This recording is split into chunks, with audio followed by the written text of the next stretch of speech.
So we got a ton of new information on Diablo 4 Seasons from the most recent developer livestream, and that's what I want to focus this video on. And they split up all this information into 6 different categories, so that's going to be the best way to go through all this new information, but there was a bunch of information that didn't fit into any of these different categories, so I think that's a good place to start. Starting off with a confirmation on when the first season of Diablo 4 is going to start, and that's going to be mid to late July, so that's going to be around a month and a half after the official launch of Diablo 4 until we get season 1. So we're basically going to be in pre-season until mid to late July. And if you haven't heard anything about seasons, some of the base information is seasons are going to last 3 months, so we're going to be getting 4 per year. All of these seasons are going to follow a specific seasonal theme. So the armor, the cosmetics you're getting, the mechanic, the questline, all of this stuff is going to be built off of a specific theme that season is going to be following. You're going to have to make a new character for every new season. They have not mentioned anything about the rebirth system from Diablo 3, where you could take an Eternal Realm character and basically use that as your new seasonal character. It seems you're going to have to make an actual new character for every new season, and you're going to have to complete the main campaign to even start the new seasonal mechanic. So when the season starts, you're going to have to either go and complete the campaign, or if you've completed the campaign on any character, you can just skip campaign and you'll be able to start the new seasonal mechanic right away. And there is also not going to be any leaderboards, most likely for season 1 and season 2. This is something that they are working on and will be added into future seasons, but they said they're still working on it and wanted to get it right. So most likely leaderboards will be coming in on season 3. And I think one of the most important pieces of information that really didn't fit into any of the categories that we're talking about is how they were talking about seasonal content staying in the game or basically being removed after that season is over. So basically how they explain this is any new content or seasonal mechanics can be added to the Eternal Realm at the end of a season to basically be added into the game as permanent content. But this is going to be dictated off if these mechanics and new seasonal pieces of content are well liked by the community. So basically if it's good content that people like, they'll add it into the Eternal Realms at the end of the season. And if it's something that people don't like, or if it's a seasonal mechanic that just wasn't very good, they'll basically just scrap it. It'll only be there for that 3-month seasonal period, and then it'll be gone, either to never return or to be returned sometime later down the road and probably redone or reimagined to give it a second go in a future season to see if people like it later down the road. And I think this is pretty important because there's going to be a lot of people that don't really want to continuously play the new seasonal type of playstyle where you make a new character and play for 3 months, make a new character in the new season and play that for 3 months, etc. There's going to be a lot of people that just want to play the character they're playing or continue making ults on the Eternal Realms, and we never got any confirmation on if the seasonal content was going to be added to Eternal Realms. So we know if content is liked, it's going to be added to the Eternal Realms. But we do know there's going to be some smaller pieces of content always added to the Eternal Realms, and this is primarily going to be gear pieces and legendary aspects. So new legendary gear, new unique gear, and there's going to be new legendary aspects added with each new season that are also going to be obtainable for the Codex of Power. And all of that is always going to be added to the Eternal Realms. So even if the new seasonal mechanic sucks, nobody likes it, and it's not added to the Eternal Realm, all of the new earnable gear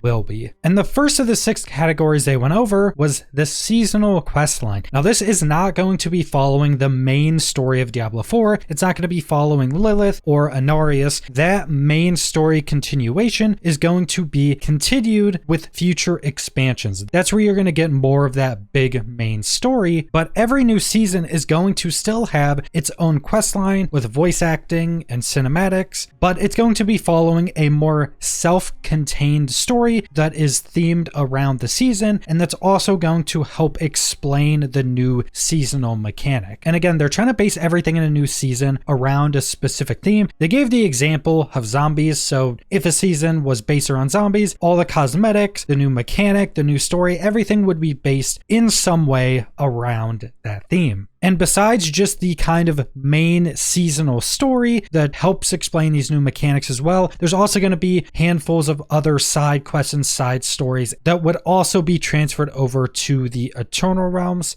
if they were content that players like. Now, the second category they labeled as fresh gameplay. The primary part of this being the new mechanics that are going to be added in with every new season. Now, every new season of Diablo 4 is going to have some big new gameplay mechanic that's going to change up the way you play and be a big piece of new content. Now, this is definitely something more reminiscent of Path of Exile seasons, where every new season they have some big feature that makes you want to play that season. It's either going to add in a huge new system that adds in a lot of new gameplay, or that's going to add in a lot more customization to try to create your build around. And on top of this, they're also going to be adding in a ton of new gear, new powers, and new way to customize your classes to try to freshen it up and make some new builds. So this is going to be things like new legendary aspects to go in your Codex of Power, new legendary and unique gear, possibly new additions for the passives of your class skill tree, and then new boards for your Paragon board system. And with how they're talking about how they're creating all this content for these new seasons, it sounds like they're going to be adding new stuff for every class with every season. So with every new season, there would be at least one new Paragon board for every class. There would be new legendary powers for every class, and probably new unique items for every class as well. So at a baseline, there's going to be quite a lot of new things to play around with, just based off of getting some new gear for every single class. And they have talked about some Diablo systems that they want to add into Diablo 4 somewhere down the road in future seasons, this being things like runes and set items. So things added like that would be in this category. And the third category being long-term progression, and this was basically split up into two different things: the seasonal journey. Now, I've gone over a lot of this information in the past, but these two systems are going to play a pretty big part in future seasons. So first off, the seasonal journey. This is a completely free system that everybody has for every new season. There's nothing to buy here. And this is going to be a progression system that has a bunch of different chapters to go through in every new season, and it's going to end with a big pinnacle challenge, most likely being some new, very difficult boss. And completing all these different chapters will give you some seasonal specific rewards and a ton of additional loot. And this was also a system back in Diablo 3 seasons, and basically this would give you some seasonal specific cosmetics for fully completing the seasonal journey. And it's going to be split up into a bunch of different chapters, every chapter having a bunch of different objectives you can complete, but you don't have to complete every objective to complete that chapter. You only have to complete some of them, so if there's an objective to go do something in PvP, you don't have to do that if you're not a PvP player. You can just go do some other objectives. And completing every chapter gives you some pretty big rewards, caches of resources and gear, a bunch of favor, which is basically the XP for the battle pass, and you'll also be unlocking new legendary aspects that are new to the season. So every new season, they're going to be adding new legendary aspects that are legendary powers that are in your Codex of Power, and this is going to be one of the main ways you go about getting the new seasonal versions of these from completing the seasonal journey chapters. And these objectives you're completing in the seasonal journey are going to be one of the main ways you go about getting experience for the battle pass, which is called favor, which is the way you progress through the battle pass. And that's the second part of the long-term progression, which is the battle pass. And this is the thing you can pay money for. And the battle pass is going to work in a very similar way to battle passes from other games, except there's only going to be one track. So a lot of games you'd have a free track and a premium track that's graphically split up into two different tracks. In Diablo 4, it's just one track. Some of the rewards having free labeled on them, meaning if you don't buy the battle pass, you can still get all the free rewards. And there's going to be 27 free rewards you can earn. And then there's going to be a bunch of rewards that are premium, so you have to buy the battle pass to earn those. And there's going to be 90 total tiers of rewards if you buy the battle pass. 27 free, and the rest that bring you up to 90 are going to be premium rewards. And there's going to be two different prices on purchasing the battle pass. There's going to be $10, which you just buy the battle pass. Now you can earn all the premium rewards. That's kind of the base version. Then there's going to be a $25 $25 version where you get the battle pass, which is still the same battle pass as if you bought the $10 one, but it's going to give you that battle pass. It's going to give you a bunch of tier skips, and I think it gives you like a free emote or something like that. And I've been seeing a lot of articles saying there's 3 different types of the battle pass. There's really not. The 2 different payment amounts are primarily just either just buying the battle pass or buying the battle pass with a bunch of tier skips with it. There's not like a third ultra premium version that you can only get certain rewards if you buy the $25 version. It's just buying the pass bundled in with some tier skips. And one of the most important parts of the battle pass is what you can unlock in the free tiers, because there's going to be a currency called Smoldering Ashes that you can only get from the free tiers in the battle pass. And these are going to be used to unlock boosts for that specific season. Now there's going to be 5 different boosts you can put these ashes into, and all of them have 4 ranks. Now we got to see 4 of these different boosts you can put these resources into. The first one being increased XP from killing monsters, second one being more gold from selling items to vendors, third being a higher chance to get rare resources when salvaging items, and the fourth being an increase to your elixir duration. The last one was not shown, probably because it has something to do with the seasonal mechanic. Now again, this Smoldering Ashes resource that you use to unlock these seasonal boosts are only in the free track of the battle pass, and you can't unlock these Smoldering Ashes quicker by buying tier skips,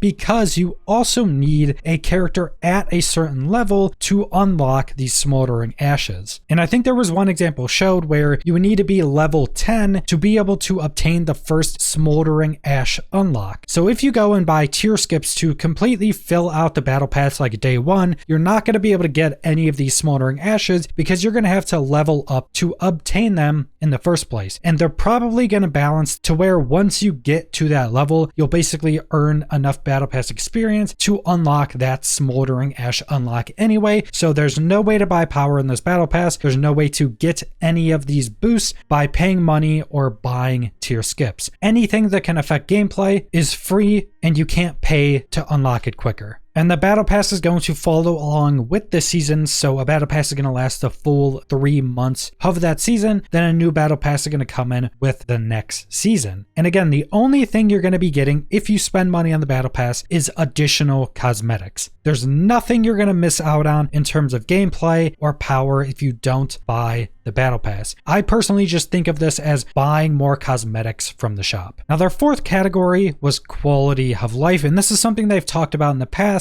that there's going to be quite a lot of balance changes and bug fixes and quality of life additions in between seasons. Now they did specifically mention that if there's a really big issue or change a players want, they may not be able to do that within one season because of how seasons are created. And they also mentioned that they have basically 2 teams, Team A and Team B, and Team A would be working on a season, that season comes out, while Team B is working on season 2. So these teams are leapfrogging the seasons, meaning that if there's an issue or a quality of life feature that's big enough, they won't have enough time to add it into the next season. So it would most likely be something that would be added in the season after that. But if it's smaller stuff that's able to be added into the next season, a lot of balance changes and bug fixes will always be accompanying a new season. They also mentioned that they want to make a lot of balance changes every season to keep the gameplay fresh, to allow you to create new builds, and they don't want the situation where one or a couple builds are always the strongest builds and you're just being much less optimal if you're not using those specific builds. There will obviously still be very strong builds, but they want to continuously balance to give you a wide range of builds you can try out in every new season. In the 5th category, they went over customization. Now a lot of this was actually talking specifically about the cosmetic shop, which is not going to be a seasonal only thing. That's just going to be a part of the game. Now, if you haven't heard about the cosmetic shop, it's pretty simple. It's just a cosmetic shop. You can go spend your money to buy premium currency to buy cosmetics out of the shop. Most of these cosmetics are going to be for a specific class. So if you buy an armor set, it's going to be unlocked for every character of that specific class, but they're being built as a class fantasy. So you can't say buy an armor set for a barbarian and use it on a rogue. And buying these cosmetic armor sets allows you to use every individual piece in any way you want. So you're basically just buying to unlock all these different pieces in the transmog system. You can also dye all of these bought cosmetics, just like you can dye any pieces of armor earned in the game. And they talked about wanting to give you different kind of class themes, an example being like a Thunder God Sorceress. Basically, they just want to give you a lot of different options to customize your different class looks and give you a lot of variation on these different cosmetic armor sets. They also gave a lot of examples, and they've done this before, basically showing that the things you're buying from the shop are not just going to be better than things you can earn in game. And the main thing they're showing with this, which I think a lot of people somehow didn't realize, is that the cosmetic armor you buy from the shop is going to be of the same quality of stuff you get in game. They're going to be the same quality, and you just decide what you subjectively like more. And in this category, they also mentioned the legendary and unique items added with every season are going to stay forever. That's the stuff that is always going to be added to the Eternal Realms, and this is going to be a big way to create new builds and allow you to more customize your class and your different builds. And the final category being Aspirational Challenges. And they didn't actually go over a lot of specifics of this, but we do know from past information on the seasonal journey and on seasons that there is going to be new pinnacle challenges added in every season, more specifically based around the seasonal journey, most likely meaning these are going to be new, very difficult bosses, and even the possibility of new capstone dungeons, which are very hard versions of dungeons. And it does seem like every developer that's talked about this really likes this idea of having these very difficult challenges constantly be added into the game, whether it be new objectives to complete or new bosses to face, to really test out your build, something that's based around having a very strong, well put together build at the very high end of the game. And this is definitely something that it sounds like they're going to continue to double down on. But that's pretty much all the information we got on seasons from this most recent developer livestream. We still haven't gotten any specific information on the new seasonal mechanics or new seasonal content. They have said that this will be shared after the launch of the game. Keep in mind, it's going to be around a month and a half after the release of Diablo 4 until we get season 1. So a few weeks after launch, we'll be getting another developer live stream that talks about what we're going to be getting in season 1, is probably going to show off the new seasonal mechanic and show off some of the new content we're going to be getting. But that's all I want to go over, so thanks for watching.